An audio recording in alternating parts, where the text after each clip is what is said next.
میں نے کاروبار کا خواب اس دن دیکھا جس دن میں نے اپنی چھوٹی سی دکان کے شٹر پر ہاتھ رکھا۔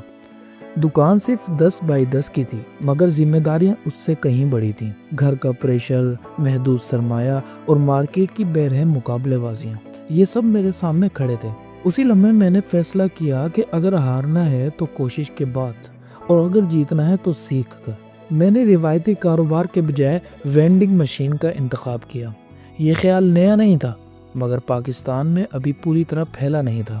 دنیا میں خودکار مشینوں کا رجحان تیزی سے بڑھ رہا تھا، خاص طور پر 2024 اور 2025 میں۔ میں نے انہی 2 سالوں کی عالمی رپورٹوں کا مطالعہ اپنی راتوں کی نیند بنا لیا۔ رپورٹس بتا رہی تھیں کہ وینڈنگ مشین مارکیٹ سالانہ 6 سے 8% کی رفتار سے بڑھ رہی ہے۔ کورونا کے بعد کنٹیکٹ لیس خریداری نے اس بزنس کو نئی جان دی۔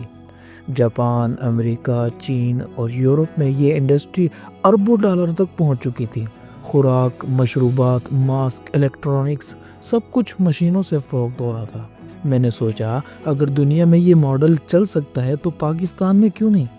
لیکن میرے پاس سرمایہ محدود تھا، صرف 12 لاکھ روپے۔ گھر والوں کو لگتا تھا کہ میں خطرہ مول لے رہا ہوں۔ والد کہتے تھے کوئی سیدھی نوکری کیوں نہیں کر لیتا؟ میں نے حساب لگایا کہ کم سے کم لاگت میں کیسے آغاز کیا جائے۔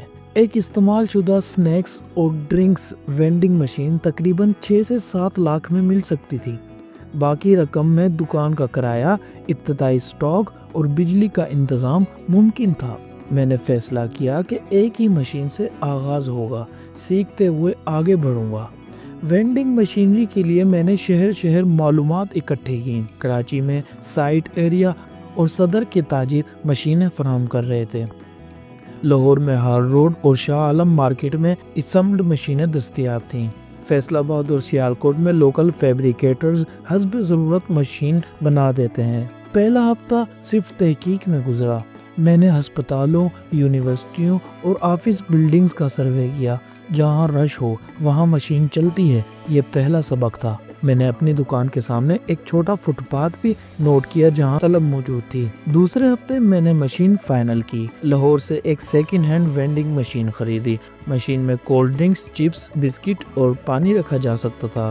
ڈیلر سے وارنٹی اور سروس کا وعدہ بھی لیا۔ تیسرے ہفتے مشین دکان میں فکس کی۔ پہلے دن صرف 3 چیزیں فروخت ہوئیں۔ دل ٹوٹا، مگر میں نے خود کو یاد دلایا کہ یہ آغاز ہے۔ شام کو میں نے قیمتیں دوبارہ ترتیب دیں۔ چوتھے ہفتے میں ایک چھوٹا بینر لگایا، خود خریدیں، خود نکالیں، 24 گھنٹے کی سہولت۔ لوگ رکتے، دیکھتے اور مشین سے کھیلتے۔ فروخت آہستہ آہستہ بڑھنے لگی۔ 5ویں ہفتے میں نے ڈیجیٹل پیمنٹ شامل کی، ایزی پیسہ اور جائز کیش QR مشین پر چپکا دیے۔ یہ فیصلہ گیم چینجر ثابت ہوا۔ نوجوان طبقہ اب زیادہ اعتماد سے خریدنے لگا۔ 6 ہفتے میں نے اخراجات اور آمدن کا صاف حساب بنایا۔ منافع کم تھا مگر نقصان نہیں ہو رہا تھا۔ گھر والوں کو پہلی بار تھوڑا سا یقین آیا۔ میں نے خود کو 6 ماہ کا ہدف دیا۔ 7ویں سے 10ویں ہفتے تک میں نے مقام بہتر کرنے پر توجہ کی۔ دکان کے سامنے روشنی بہتر کی، صفائی رکھی۔ میں نے قریبی کالج کے باہر دوسری جگہ کی بات چیت شروع کی، مگر کرایہ زیادہ تھا، فیصلہ کینسل کر دیا۔ 11ویں ہفتے میں نے سوشل میڈیا پیج بنایا، فیس بک اور انسٹاگرام پر مقامی ایڈ چلائی۔ آپ کی گلی کی پہلی وینڈنگ مشین۔ 12ویں ہفتے ایک مشین میں خرابی آ گئی، 2 دن فروخت بند رہی۔ میں نے سیکھا کہ مینٹیننس پلان ضروری ہے۔ یہی وہ لمحہ تھا جب بزنس حقیقتاً مشکل لگا۔ 13ویں سے 16ویں ہفتے میں نے دوسرا پارٹنر تلاش کیا۔ ایک دوست نے آدھا سرمایہ لگانے پر رضامندی دی۔ ہم نے دوسری مشین یونیورسٹی کے ہاسٹل کے قریب لگائی۔ یہ مشین پہلے دن سے ہی بہتر چلی۔ 17ویں ہفتے میں نے آن لائن آرڈر کا تجربہ کیا۔ واٹس ایپ کے ذریعے بلک آرڈرز لینا شروع کیے۔ دفتروں کے لیے سنیکس پیک تیار کیے۔ یہ وینڈنگ بزنس تو توسیع ماڈل تھا۔ 18ویں سے 20ویں ہفتے میں نے امپورٹ پر تحقیق کی۔ چین سے وینڈنگ مشین منگوانا سستا پڑ سکتا تھا، لیکن حکومتی طریقہ کار سمجھنا ضروری تھا۔ پاکستان سے امپورٹ ایکسپورٹ کے لیے سب سے پہلے NTN نمبر درکار ہوتا ہے، پھر FBR میں رجسٹریشن اور بینک اکاؤنٹ بزنس نام پر۔